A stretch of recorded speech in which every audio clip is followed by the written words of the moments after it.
इस लेसन में हम goodbye mister Chips chapter number 11 discuss करेंगे और इस लेसन के मेन पॉइंट्स भी मैंने आपके लिए यहाँ लिख दिए हैं। इसमें चिप्स वर्सेस रॉल्स्टन, और रॉल्स्टन कौन था?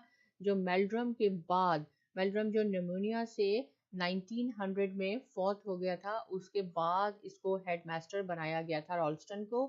चिप्स और रॉल्स्टन की आपस में लड़ाई हो गई थी, वो भी हम इस चैप्टर में डिस्कस करेंगे। मिस्टर चिप्स जो थे वो रॉल्स्टन को, जो कि हेडमास्टर था, उसको पसंद नहीं करते थे क्योंकि वो बहुत ज़्यादा स्ट्रिक्ट था। हालांकि वो बहुत ज़्यादा एफिशिएंट था, एक्टिव था एंड डिटरमिन था, लेकिन वो बहुत ज़्यादा सख्त था और उसको लोग भी इतने ज़्यादा पसंद नहीं करते थे। इवन स्टूडेंट भी उसको ज़्यादा पसंद नहीं करते थे। और मिस्टर चिप्स को उसका तरीका, जिस तरीके से वो ब्रुकफील्ड को चला रहा था, वो भी पसंद नहीं था।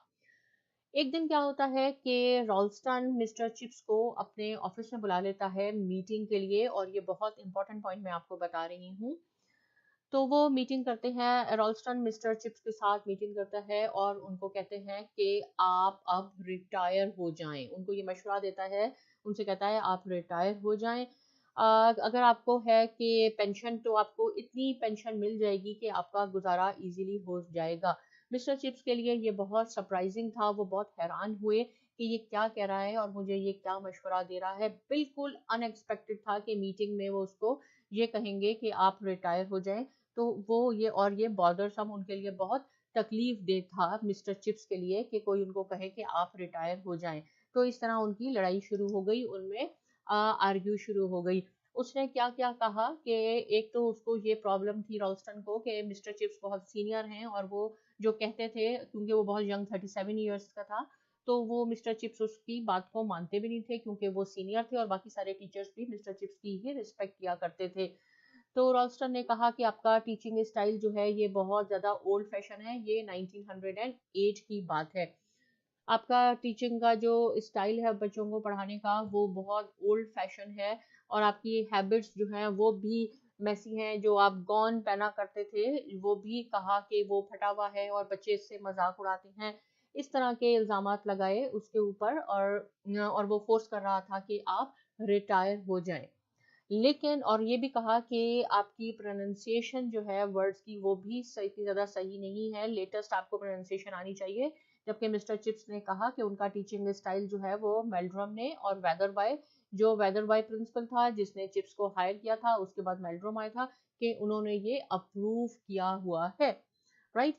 तो रॉल्स्टन को कोई ज़्यादा इतना पसंद भी नहीं करता था, इवन के और मिस्टर चिप्स को भी मिस्टर चिप्स भी उसको पसंद नहीं करते थे, लेकिन बाकी सारे टीचर्स और स्टूडेंट जो थे वो मिस्टर चिप्स को ही पसंद करते थे।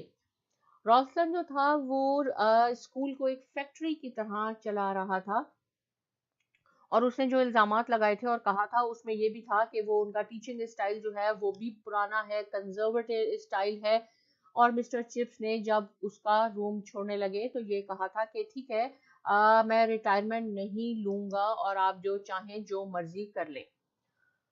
उसके बाद उन्होंने कहा, रॉल्स्टन ने कहा कि आप जो है वो टू मच स्टाइल जो है वो पास्ट में है, not enough in the present time, जो है वो चेंज हो रहा है। मॉडर्न पेरेंट्स भी यही चाहते हैं कि पुराने आइडियाज को छोड़ दिया जाए और अब नए आइडियाज को स्कूल में इंट्रोड्यूस करवाना चाहिए। लेकिन मिस्टर चिप्स बजिद थे कि वो रिटायर नहीं होंगे। जब मिस्टर चिप्स और रॉल्स्टन की आपस में आर्ग्यू हो रही थी, इस तरह का डिस्प्यूट चल रहा था, लड़ाई हो रही थी, तो एक स्टूडेंट जो था, एक छोटा बच्चा, वो रॉल्स्टन के ऑफिस में आना चाहता था उससे कोई डिस्कस करने के लिए बात। उसने ये सारी बातें बाहर सुन ली थी, किसी ने उसको नहीं बताया था, उसने खुद ये बातें सारी बात सुन ली थी।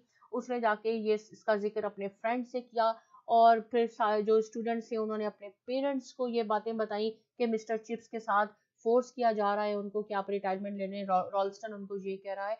तो बहुत जल्द ये सब लोगों में मशहूर हो गया कि रॉल्स्टन ने मिस्टर चिप्स की इंसल्ट की है और उनको रेजिग्नेशन पे फोर्स किया जा रहा है।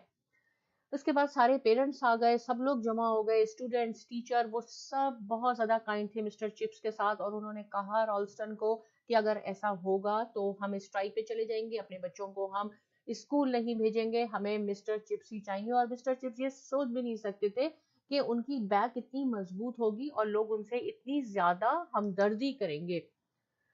उसके बाद क्या होता है कि जब सर जॉन्स रिवर्स, वो कौन है, जो स्कूल की एडमिनिस्ट्रेशन है, जिसको हम गवर्नर्स कहते हैं, आप कह सकते हैं बोर्ड, उसके जो चेयरमैन था यानी उसका हेड था गवर्नर्स का, बोर्ड का, उसका नाम था सर जॉन रिवर्स। ये भी आपको आना चाहिए।